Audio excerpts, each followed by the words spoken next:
Era verão, esperei tanto para poder sair da cidade e visitar minha família nas férias, em San Miguel de Allende. A faculdade me encheu de estresse o ano todo. Dessa vez eu queria muito ver meus pais, principalmente minha mãe, porque coisas estranhas estavam acontecendo na residência onde eu estava hospedada, coisas que não queria dizer durante uma ligação.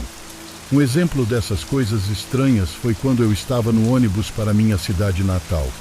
Eu havia sentado nos assentos do meio do ônibus, um ônibus pequeno, e observei cerca de 15 pessoas passarem para ocupar os assentos traseiros.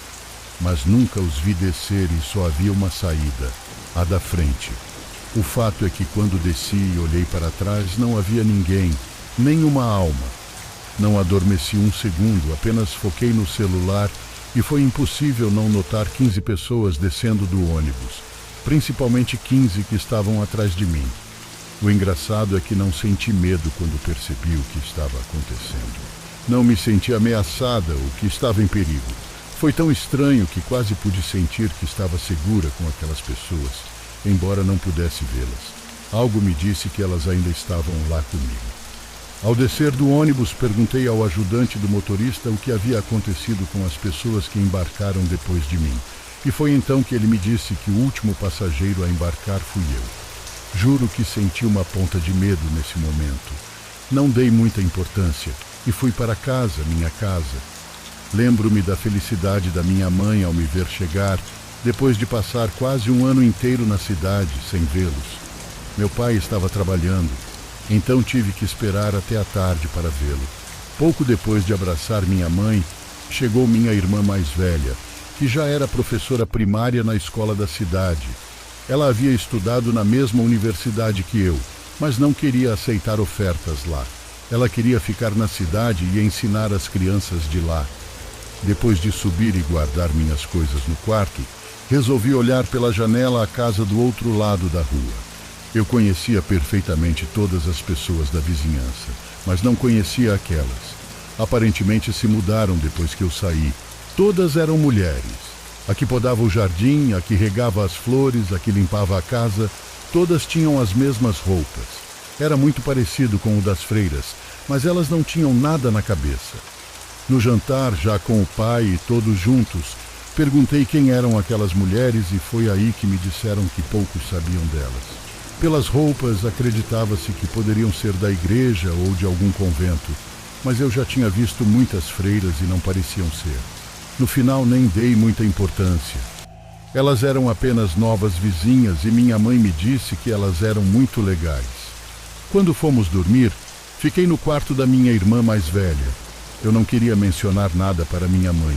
Desde o início, ela ainda estava muito feliz por me ter em casa novamente e eu não queria estragar aquele momento. Por outro lado, como já tinha decidido que iria dormir no quarto da minha irmã, contei-lhe o que estava acontecendo e que a última coisa tinha sido no ônibus com as pessoas que subiram e não desceram. A primeira resposta de minha irmã foi que o cansaço poderia ser o motivo das alucinações, mas insisti até garantir a ela que não era esse o caso. Eu não estava cansada e podia ver perfeitamente as pessoas passando por mim, descartando uma alucinação. Ela acreditou em mim quando lhe disse que ter alucinações era impossível, pois uma senhora olhou para mim e me cumprimentou. Ficou claro que não era uma ilusão como ela disse, e naquela ocasião ela acreditou em mim. Foi então que ela resolveu me perguntar sobre as coisas estranhas que haviam acontecido comigo, tanto na universidade quanto na minha residência, e resolvi explicar para ela. A primeira coisa que contei para ela foi uma coisa que acontecia comigo desde criança, mas eu nunca tinha contado nada. Ao tomar banho, não conseguia sentir a temperatura da água, e muito menos das bebidas, mas sentia o frio, o calor do ambiente e o vento passando pela pele. Também contei a ela que houve momentos em que eu estava cozinhando e quando me cortei, só senti o fio da faca, mas quando me verifiquei não vi nenhum ferimento, muito menos sangue. Houve apenas 2 ou 3 ocasiões em que me cortei e não encontrei o ferimento, somente senti a dor por 1 ou 2 segundos e depois ela passou. Eu disse a ela que não apenas escondi isso, Mas também havia coisas acontecendo com minhas alergias. Eu era alérgica a coisas que deixaram de me afetar com o tempo, como a lactose, por exemplo, e que não foi a primeira vez que aconteceu algo parecido comigo no ônibus. Várias vezes à noite, ouvi a porta do meu quarto abrir e fechar, mas era apenas o som. Às vezes eu olhava para ela e ainda ouvia. A pergunta que minha irmã me faria em seguida era muito óbvia e evidente. Ela me perguntou se eu sentia medo ao vivenciar essas coisas e minha resposta foi não. Eu sentia que tudo isso era normal, mas não é. E sentir-se assim também não era. Algo estava errado comigo. Minha irmã me perguntou por que esperei tanto para contar tudo isso, principalmente o que aconteceu comigo quando criança. Eu não sabia como explicar o motivo. Só quando percebi que não era minha imaginação, tive um pouco de coragem em contar. Mas ainda assim tive medo de que me considerassem louca ou insana. Eu não queria que meus pais pensassem isso de mim, ou que houvesse algo errado comigo. Ela entendeu meu medo e, como conselho, me disse que pela manhã conversaríamos com minha mãe sobre isso, e, se necessário, mudaria de residência. Mudar de universidade nem sequer foi cogitado, pois eu estava estudando graças a uma bolsa que ganhei. Parar de estudar de repente daquela maneira só significaria que eu teria que pagar para continuar com minha carreira. Para desviar um pouco o assunto e poder dormir tranquila, começamos a contar as coisas que estávamos fazendo em nossa vida íntima. Na manhã seguinte, quando o papai saiu para trabalhar, minha irmã e eu aproveitamos para conversar com minha mãe depois do café da manhã. Contei a ela as coisas estranhas que estavam acontecendo comigo e também outras coisas que não havia mencionado à minha irmã na noite anterior. Contei a ela que vi sombras no meu quarto e ouvi vozes sussurrando meu nome. Mamãe me perguntou se as coisas no meu quarto estavam se mexendo, e eu disse a ela que só tinha conseguido ouvir o barulho da porta sem que ninguém a movesse. E além disso, quando fui para a universidade e voltei, encontrei algumas coisas em lugares diferentes de onde as havia deixado. O mais chocante disso tudo foi quando voltei para o dormitório e encontrei a cama virada de um lado diferente no meu quarto. Sinceramente, naquela manhã, eu não esperava que mamãe me oferecesse uma solução ou soubesse o que estava acontecendo comigo, mas eu não tinha ninguém a quem contar todas essas coisas. E quem melhor do que minha própria família? Percebi que minha mãe ficou um pouco estranha, nervosa e quase não falava nada. Achei que tinha assustado ela, então esclareci que não havia nada de errado comigo, já que não fui ferida ou atacada. Depois percebi que ela não estava nervosa e preocupada comigo. Estava escondendo algo, estava pensando se falava ou não. Eu conhecia ela muito bem e sabia que tinha algo por baixo do tapete. Minha irmã e eu insistimos, e foi aí que mamãe resolveu conversar. Ela, chorando, me confessou que durante o parto na clínica, o bebê que havia saído de seu ventre havia morrido, e não contaram nada à minha irmã mais velha. Eles esconderam isso dizendo que o bebê não voltaria para casa, porque teria que ficar um tempo no hospital. Dias depois, ela apareceu com um bebê. E sim, era eu.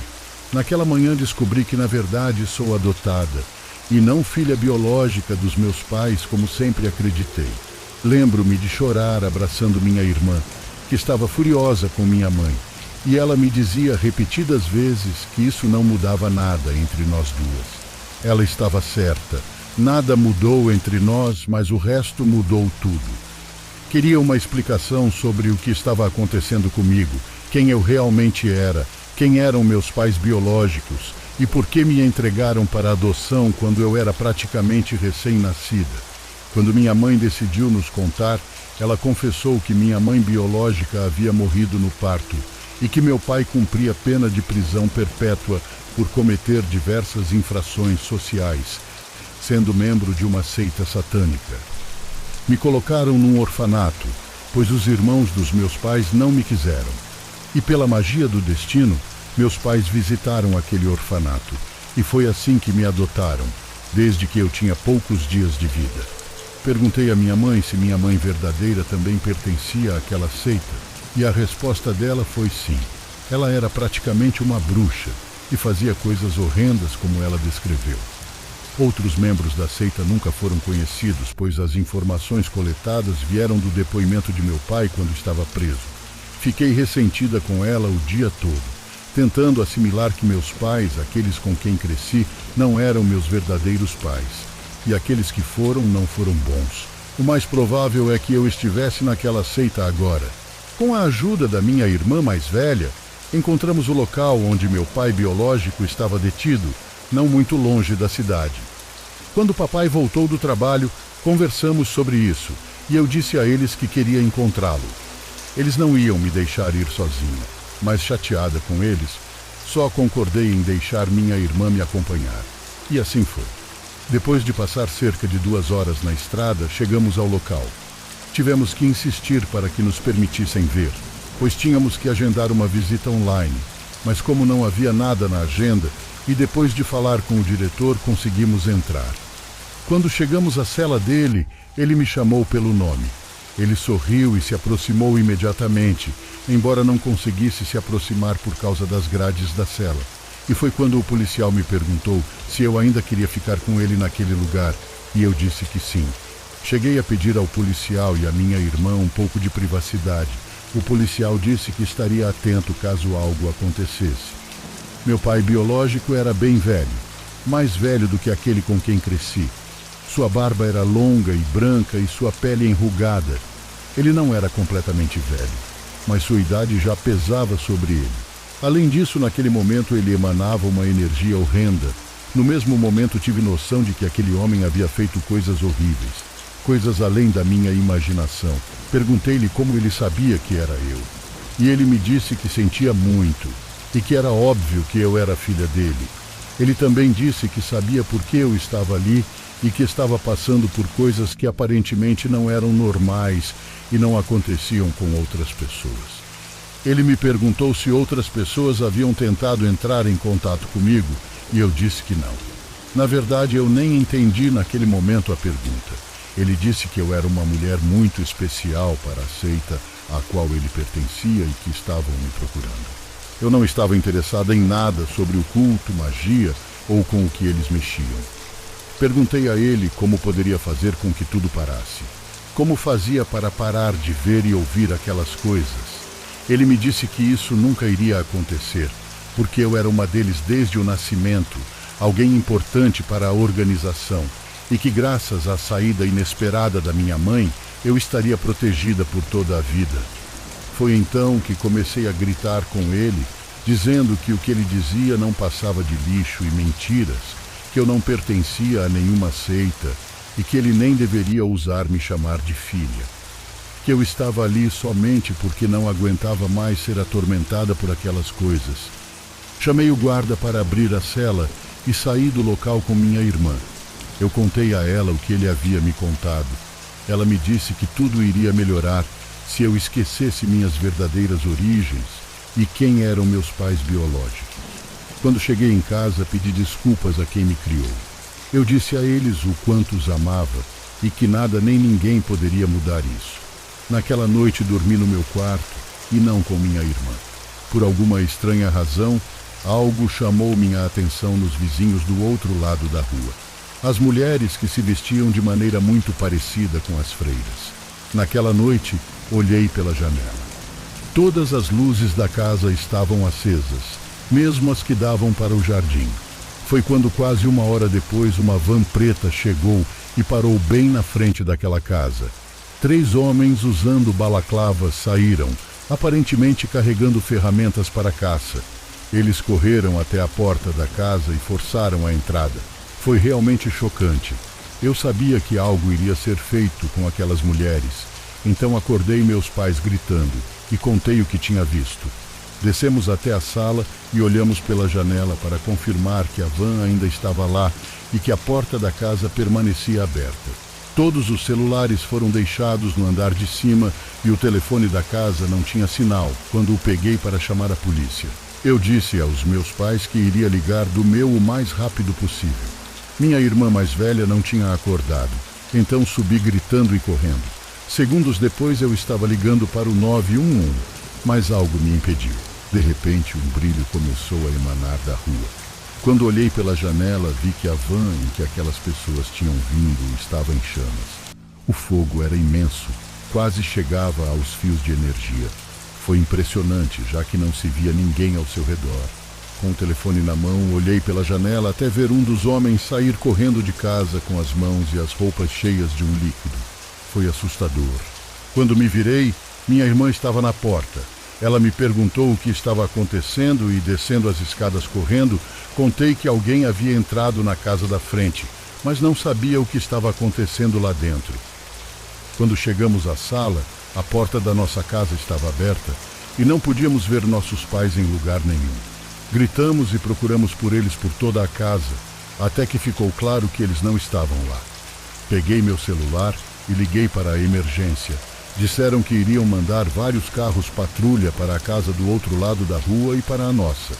Quando saímos de casa e olhamos para a casa da frente, vimos minha mãe parada na entrada daquela casa e então ela entrou. Ela ignorou completamente os gritos meus e da minha irmã. Observamos enquanto ela entrava na casa e depois as luzes se apagaram. Nem mesmo os da nossa casa estavam ligados. Quando quis correr para a casa dos vizinhos, minha irmã correu na frente e me deixou para trás. Ela ignorou meus gritos, assim como minha mãe, como se não pudesse me ouvir ou como se não quisesse. Foi quando eu a segui.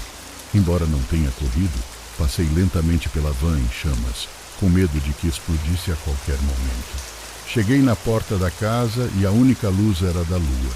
Resolvi então acender a lanterna do celular e caminhar enquanto ligava para os três, mas ninguém me atendeu. Nada se ouvia na casa, exceto meus passos. Atravessei a sala, que estava cheia de vidros quebrados por todo o chão. As mesas estavam cobertas de um líquido vermelho e as cadeiras estavam todas no chão. Algumas estavam quebradas e outras muito longe da mesa, como se alguém os tivesse atirado. Liguei para eles novamente e mais uma vez ninguém atendeu. Eu só precisava subir as escadas e chegar ao topo, mas era a última coisa que eu queria. Era isso ou descer ao porão, e essa era uma opção muito pior. Naquele momento eu estava na cozinha, inocentemente pensando que os três poderiam estar em um espaço pequeno como aquele, sem fazer barulho, como se quisessem fazer uma piada de muito mau gosto comigo, escondidos atrás do balcão. Voltei para a sala e vi uma senhora parada. Ela não era tão velha. Ela tinha cabelos completamente pretos, sem nenhum fio grisalho. Perguntei para aquela mulher onde estavam meus pais. Não senti medo quando a vi, muito menos intimidado. Ela não teve a impressão de querer me machucar, ou pelo menos foi assim que eu percebi. Quando fiz minha pergunta, ela não respondeu, apenas sorriu de uma maneira doentia, e foi aí que ouvi um estrondo vindo do segundo andar. Não saí de onde estava, fiquei na frente dela. Mais uma vez perguntei onde estavam meus pais, e aquela mulher resolveu conversar comigo e me dizer que eu havia crescido muito, que estava linda. A lanterna do meu celular estava apontada para o chão, e foi o suficiente para ver boa parte da sala. Éramos só nós duas. Ela também usava aquela roupa que eu via em todas as mulheres que moravam lá. Ela continuou sorrindo para mim, e foi isso que me deixou desconfortável. Por que diabos ela estava sorrindo? Foi então que resolvi ignorá-la e caminhar em direção às escadas para subir. Mas antes mesmo de pisar nelas, aquela mulher falou comigo. Ela me disse pelas costas que não deveria me preocupar, que meus pais estavam seguros se eu fizesse o que ela me pediu. Percebi que estava me esquecendo da minha irmã, então perguntei por ela. A resposta dela me deixou assustada, pois ela me disse que minha irmã não estava em casa e que nem havia acordado, que ainda estava dormindo no quarto. Fiquei muito confusa e perguntei: quem eu tinha visto então? Quem foi que correu para esta casa em busca dos meus pais antes de mim? Já estressada, eu disse a ela que não acreditava nela. Então ela pegou um celular, fez uma chamada de vídeo e me entregou. Pude ver minha irmã dormindo no quarto dela. Havia alguém lá com ela. A outra pessoa que estava com o celular escondia o rosto. Assustada, percebi que ela ainda estava em casa dormindo. Foi chocante e perturbador ver isso, mais do que eu poderia imaginar. Não queria que nada acontecesse com ninguém. Então desisti de subir as escadas e perguntei àquela mulher o que ela queria. e exigi que ela deixasse minha família em paz. Naquele momento ela ficou séria e me disse que aquela não era minha família verdadeira. Me disse para aceitar minhas origens e parar de ignorar o que eu realmente era. Insisti para que ela deixasse minha família em paz e me dissesse onde estavam meus pais. Ela pareceu ficar brava com isso. E a próxima coisa que ela me disse foi que ela os soltaria se eu prometesse nunca mais vê-los e que ela iria embora. Perguntei quem eram eles. A resposta me fez arrepiar, e foi uma reação que ficou aquém de tudo o que passou pela minha cabeça ao saber que eles faziam parte da seita a qual meus pais pertenciam, e que ela não era uma mulher qualquer, mas sim minha tia. Percebi que talvez minha mãe havia mentido em relação a nenhum irmão de meus pais me quererem. Ela era irmã da minha mãe biológica. E foi aí que entendi porque ela comentou que eu tinha crescido muito e que estavam me procurando. De alguma forma conseguiram me encontrar em San Miguel de Allende, onde nos mudamos há 2 anos. Eu disse a ela que não iria deixar minha família, mas ela insistiu que era minha verdadeira família. E foi então que outras mulheres desceram as escadas, para as quais eu tinha virado as costas. Eram 3 mulheres, e aquela que se chamava minha tia me disse que eram 2 primas minhas, e que a do meio, a mais velha, era minha avó. Todas as 4 eram loiras, e então aquela que dizia ser minha avó começou a me contar coisas do meu passado, das coisas estranhas que aconteceram comigo e eu vi, e aí ela confirmou o que meu pai tinha me contado quando eu visitei ele, que eu era muito especial para a seita. Me disseram que se eu me recusasse a desistir da família com a qual cresci, iria encontrá-los da pior maneira. Naquele momento eu não tinha outra alternativa. Pedi à mulher que me deixasse vê-los, para ter certeza de que estavam seguros e que a polícia estava chegando. Eu estava chorando desde que atendi a videochamada em que vi minha irmã dormindo. Ela concordou em me mostrar meus pais, mas não me levou para outro lugar. Apenas pegou o celular que me deu e ligou novamente uma videochamada. Vi meus pais adormecidos e não estavam sozinhos. No quarto deles não estava apenas aquele que segurava o celular, mas mais de 10 mulheres vestindo as mesmas roupas, aparentemente todas sujas de sangue.